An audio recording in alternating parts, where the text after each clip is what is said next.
الله الرحمن الرحيم وما أرسلناك إلا رحمة للعالمين وقال تعالى في موضع آخر لقد كان لكم في رسول الله أسوة حسنة صدق الله العظيم.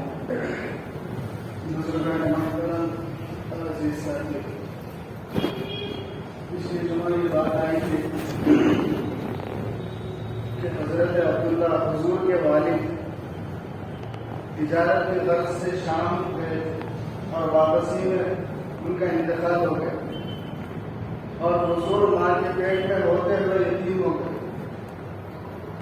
اور حضور ماں کے پیٹ میں 6 مہینے کے تھے جب ان کے والد کا انتقال ہو گیا اور والد کا سایہ حضور کے سر پہ سے اٹھ گیا. اور جب حضور ماں کے پیٹ میں تھے تو حضرت آمینہ کے ساتھ عجیب واقعات ہوتے، عجیب ان کے ساتھ معاملات ہوتے. ان کے اندر سے ایسی خوشبو آتی تھی کہ وہ خود پریشان ہو گئے کہ ایسی عجیب خوشبو میرے اندر سے کیوں آ رہی. اور پورے محلے میں، آس پاس میں، پڑوسیوں میں سارے لوگ ان کی خوشبو سنتے تھے اور آپس میں عورتوں کی گفتگو ہونے لگی. آپس میں عورت ایک دوسرے سے بات کرنے لگے کہ آمینہ کی شوہر کا انتقال ہوا ہے لیکن پھر بھی وہ خوشبو کا استعمال کر رہے اور اپنے بدن پر خوشبو لگا رہے اور ان کے پیٹ میں بچہ ہے، بچہ ہوتے ہوئے وہ اپنے جسم پر خوشبو کا استعمال کر رہے. لوگ پڑوس کی عورتیں آپس میں ایک دوسرے سے کہنے لگی اور ایک دوسرے سے بولنے لگی اور بات اتنی بڑھ گئی کہ وہ عورتیں آ کے حضرت عبد المطلب کی بیوی سے شکایت کر دی کہ آپ کی بہو کو سمجھائیے کہ اتنی زیادہ خوشبو کا استعمال، اگر ان کے شوہر کا انتقال ہوا ہے، بیوہ ہوئی ہے، پیٹ میں بچہ ہے، خوشبو کا استعمال ٹھیک نہیں ہے، آپ اپنی بہو کو سمجھائیے. آ کے عبد المطلب کی بیوی جو حضور کی دادی ہے ان سے شکایت کر کے چلے گئے اور دادی اپنی بہو کو سمجھانے کی کوشش کر رہی. بہت مرتبہ گئی سمجھانے کے لیے، لیکن جب جاتی تو حضرت آمینہ کا روب ان کے اوپر پڑتا، ان کے اوپر ان کا ایک وجاہت پڑتی اور ان کے اندر خوف آ جاتا، بول نہیں سکتی تھی، واپس آ جاتی. ایک دن ہمت کر کے اپنے شوہر عبد المطلب سے شکایت کی کہ آپ کے بہو کو سمجھائیے. پڑوس کی عورتیں آ کے شکایت کر رہی ہیں کہ یہ خوشبو کا استعمال کر رہی ہیں اور طرح کی ان کے بارے میں گفتگو کر کے باتیں کر رہے. آپ اپنی بہو کو سمجھائیے، مجھے تو حیرت ہو رہی ہے، ڈر ہو رہی ہے، جس کی وجہ سے میں بول نہیں سکتی اور میں ان کے روب کی وجہ سے ان کے سامنے جا نہیں سکتے. عبد المطلب سردار تھے، کعبۃ اللہ کے پورے مکہ کے سردار تھے. ان کے اندر ہمت تھی، وجاہت تھی، طاقت تھی، بڑے روب والے انسان تھے. اپنی بہو کو بلایا آمینہ کے اندر، بلانے کے بعد کہا کہ آپ خوشبو کا استعمال کرتی ہیں، آپ خوشبو کا استعمال نہ کریے، یہ ٹھیک نہیں ہے. آپ کے شوہر کا انتقال ہوا ہے، آپ بیوہ ہیں اور آپ کے پیٹ میں بچہ ہے، خوشبو کا استعمال ٹھیک نہیں ہے. تو حضرت آمینہ کی آنکھوں سے آنسو نکل گئے اور کہنے لگی کہ ابا جان میں خوشبو کا استعمال نہیں کرتی، آپ مجھ پر بھروسہ رکھیے، میں خوشبو کا استعمال نہیں کرتی. آپ تو صرف خوشبو سنتے ہیں، میرے ساتھ عجیب معاملات ہو گئے ہیں.